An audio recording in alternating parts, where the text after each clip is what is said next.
Let's get into our news of the week, which is brought to you by Eagle Mortgage. Eagle Mortgage is run by Holly Schneiderwind, and she has a great team of mortgage brokers and support staff that really help you through the lending process. You know, buying a house is a big deal. For most people, it's the most expensive thing they buy. Most people only buy a handful of houses in their entire lives, and so you want to get it right. And the loan is a big and important part of it. Eagle Mortgage will sit down with you, and they'll find out what is unique about you and your home buying situation. Then, they're not a bank, so they're not beholden to one bank. They shop the market and find the best bank for you. Doesn't matter whether you're VA, FHA, or conventional, Eagle Mortgage will help you with that. And you can find them super easily. Pop in the office, 114th and Davenport, or online at eaglemortgagecompany.com. They'll help you soar through the process. Amen.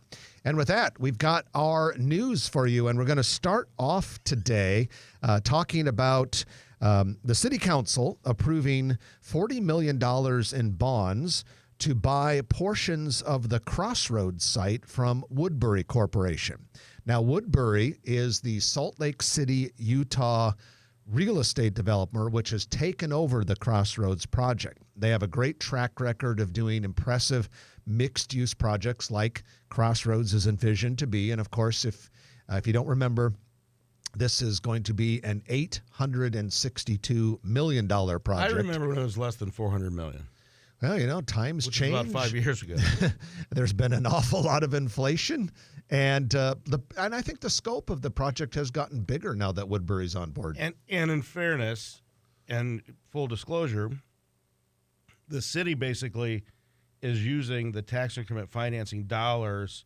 You know, the project's getting about $102 million of tax increment financing dollars, but there's some, what do they call, like lease revenue bonds or something like that? So basically $39 million of that Woodbury tax increment financing will come back to the city because essentially, Trenton, as I understand it, the city is going to basically be a partner in this project. You know, the city will have these 3 parking garages, 2 of which will be underground. Yep.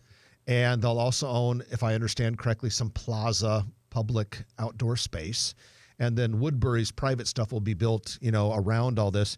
But so part of the deal is, as you're starting to say, and I rudely interrupted you, $39 million of Woodbury's TIF goes back to the city. Plus, the city is expecting to make money on parking revenue from the garages. Absolutely. And looks like the construction should start this spring. Now, I know a lot of Grow Omaha listeners are like, well, we've heard that before. All we can tell you is what the expectations are now. You've got a new developer with a tremendous track record, a really logical agreement in place with the city. I think it's good that the city's a partner because they have a little more control over the timeline.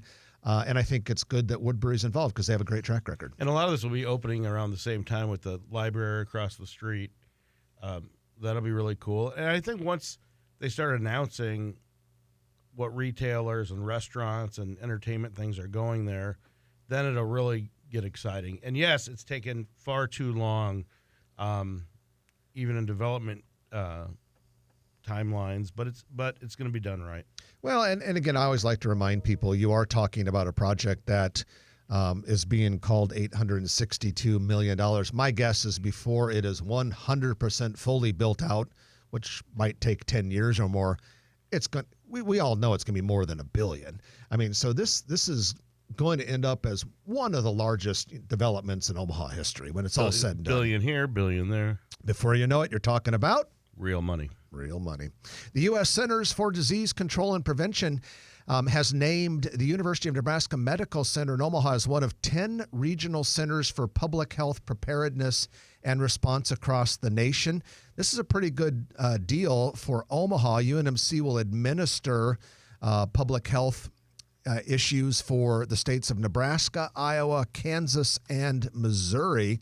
To give you an idea about how prestigious this is, besides UNMC, the other regional centers are based at Harvard, Columbia, Johns Hopkins, University of North Carolina, Chapel Hill, U of Minnesota, Tulane University, where Trenton Magid went to school. Absolutely. University of Utah. Bill Green Wave. Cal San Francisco, and UW in Seattle. So that's a pretty good prestigious list right there, I'd say. Except for one. Which one? Go ahead. Tulane? No. Oh, okay. I'm being political and accurate. On that note, let's go into our next news item. Tuesday is going to be a big day in Gretna because the city council meets on Tuesday in Gretna. That also happens to be the presidential election day. But on Tuesday, Gretna City Council is going to decide whether to put the $5 billion proposed Good Life District on the ballot. The idea is to have a special election in January that would allow Gretna citizens to vote on the sales tax issues related to the Good Life. Now, as Rod Yates, owner of Nebraska Crossing and the driving force behind this Good Life District in Gretna, has said on this show, his vision includes a project of $5 billion, and 3,000 acres, maybe up to 4,000 acres. So we're talking about something that would be epic. And now there was an article in Nebraska Examiner, I believe it was published yesterday, that talks about how this might not be a slam dunk. I mean, because in addition to the size we're talking about, it appears as if there are some disagreements between the developer and the city of Gretna, and perhaps a lot of what ifs and things that are yet to be determined or are certainly unknown.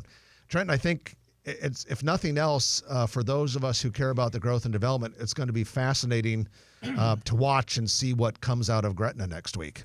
Absolutely. I might attend. It's election night, but the agenda is out there. The City Council of Gretna's agenda is out there, and I think it's item 4. It's going to be very interesting, and I'm sure there's going to be a lot of public comment. And I know they say size matters, and believe it or not, I think sometimes you can be too big. And so we'll see what happens. Yeah, it certainly would be transformational if it happens. My guess is that if this Good Life District happens in Gretna, it'll be great, it'll be cool, it'll be big, it'll be impressive, but it won't be as big as initiated or as envisioned, at least initially, and would probably, if it does get to the point where it's 3,000-4,000 acres, that would probably have to come over years and years of evolution. Well, and I'm not sure, I haven't seen any legislation, maybe it's out there, amendments or anything like that, that says that they can go beyond 2,000 acres. And 2,000 acres, ladies and gentlemen, it's a lot. It's like 3 square miles, 640 acres per mile. Yeah. And that's a good way to look at it, because I think a lot of times people hear, 2,000 acres, and you hear about very large farms being 2,000 acres, or you hear about cattle ranches in the Nebraska Sandhills being 50,000 acres. And you're like, what does that mean? But when you say that it's several square miles, we're talking about a lot of I mean, land. the city of La Vista is probably 2,200 acres. To give you an really? idea. Isn't it kind of a long, skinny? Yeah. Oh, But it's about 2,200 acres. That's it? I believe so. Someone okay. can correct me if they want, but I think that's it. Well, if Mayor Doug Kindig is listening, maybe he will text you. I'll probably hear a buzz. So you also have a plethora of owners, and a lot of that land around there is in developers' hands, and a lot of them can afford to hold and do their own projects. So it'll be really interesting. And our friend Rod Yates has always had a vision, and that vision always seems to expand, and so let's see where it goes. Elkhorn Center is a 72-acre mixed-use development planned just south of Elkhorn South High School. Now, this development would include a mix of light industrial, retail, and multifamily buildings. In fact, the light industrial might be the predominant use there, because it's calling for the documents submitted to the city at least call for 180,000 square feet of it, spread over 8 buildings, including 6 small buildings of 16,000 square feet each. So it sounds kind of like a lot of flex space, if that would make sense. Retail development would total nearly 120,000 square feet. The residential part of it would be a 144-unit apartminium development. Now, we've been hearing this term apartminium lately. And condom and what do they call them? Oh, residential. Residential is when you combine residential and commercial. And Barn dominium, where you have like Barn- a rural style condo that might also have like space for your, I don't know, your ATV and My friend your Andy boat in a is garage. building one of those. At any rate, I don't think there are any barn dominiums at Elkhorn Center, but 144-unit apartminium project. And when they use that term, they're talking about apartments that have the feel of a condo, and that's where that term comes from.